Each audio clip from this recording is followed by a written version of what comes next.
Have you ever found yourself using the expression, I would do such and such if I could just find more time? Time is one of those things that we can't find. It's not like you go in the closet and you find a box and you open it up and say, oh, here's 17 extra hours that I forgot that I had, and I found them. We all have the same amount of time when it comes to the things that we are tasked to do every day.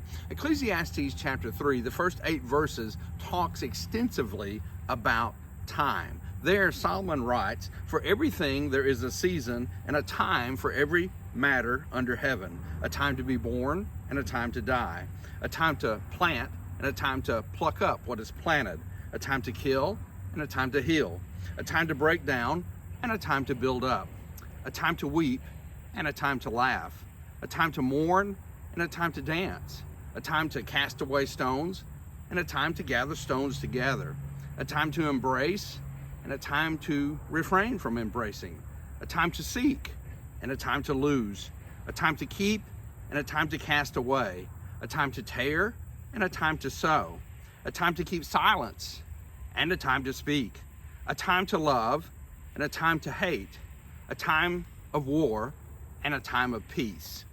Many years ago, because this passage was very familiar to me from hearing it through the years, I thought I would preach a sermon on this. I was woefully unprepared, and it was much more difficult than I thought it would be, because even though the passage at initially reading it seems like it's simple, it's really not. It's quite deep, because it's all about time, what our lives are made of.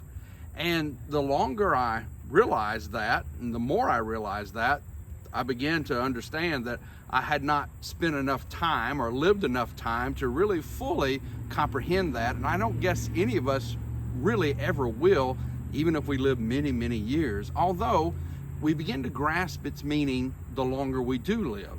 And really what you have here is a series of contrasts. And with this series of contrasts, without necessarily hammering in or focusing in on the specifics, in a broad general sense, what this passage is saying is that life is made up of many different events. Time faces us with many different events.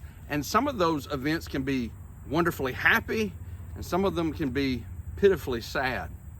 And yet with those contrasts in our life, that's what time is made of. That's what life is made of.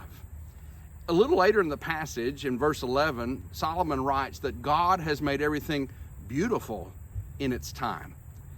And maybe we look at the lows and we say, how is that beautiful? We certainly see it with the highs, but we also understand in Romans 8:28, the Bible tells us that we know that all things work together for good to those that love the Lord and are called according to his purpose.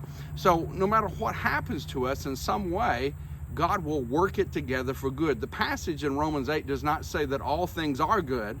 The passage says that no matter what happens to us, good or bad, positive or negative, God will use that.